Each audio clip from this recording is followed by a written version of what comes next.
Hi, I'm Lucy. This is my brother Sean, and we live on a farm.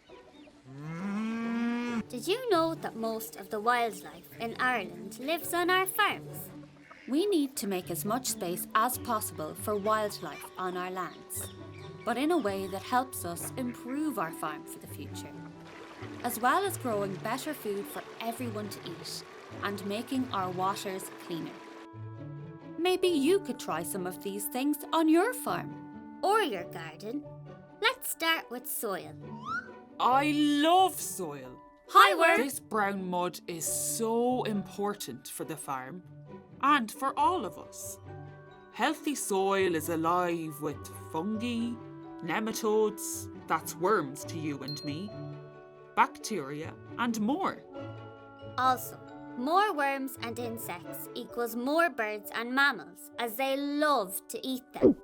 Another cool thing that healthy soil does is it captures more carbon and stores more water. So it is better for the planet and for the farmer when there is too much hot weather or too much rain. So, what did we do on our farm? Well, you added loads of extra stuff that helps feed us bugs in the soil, like compost. Thanks, you guys. We also grew loads of different crops like oats, barley, beans and peas, and moved them around the farm every year. We cut back on spraying chemicals on our land so the soil could stay alive.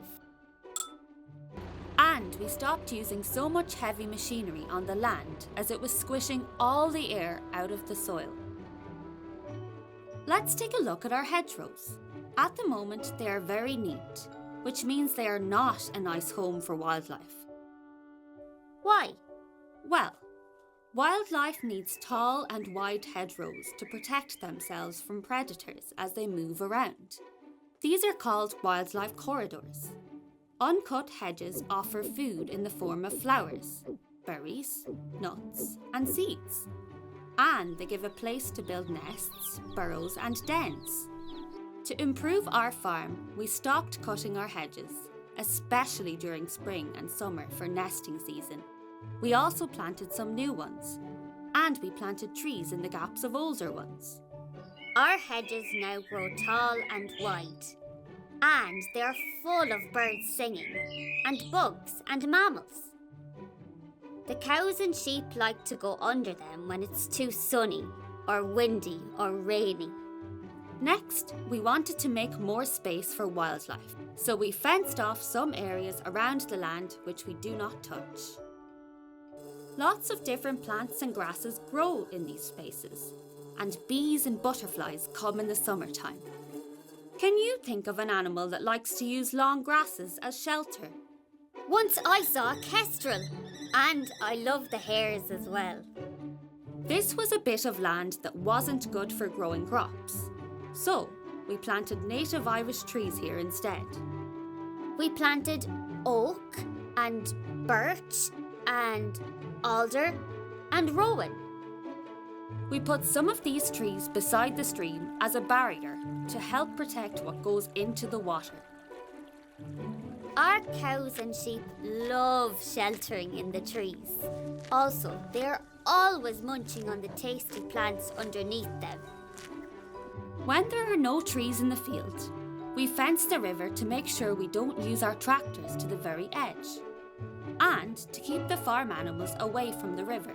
This keeps our water cleaner, protecting it from anything leaving the farm.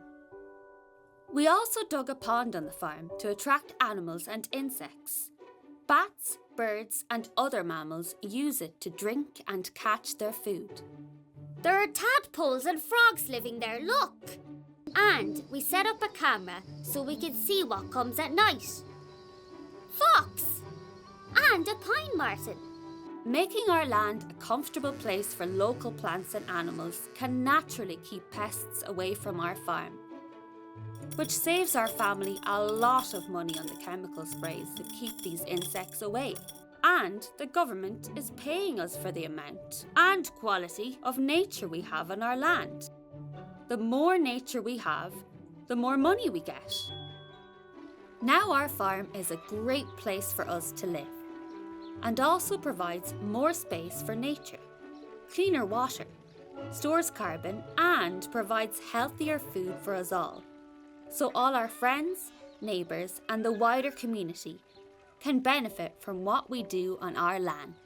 These changes take a long time, so we need to start now.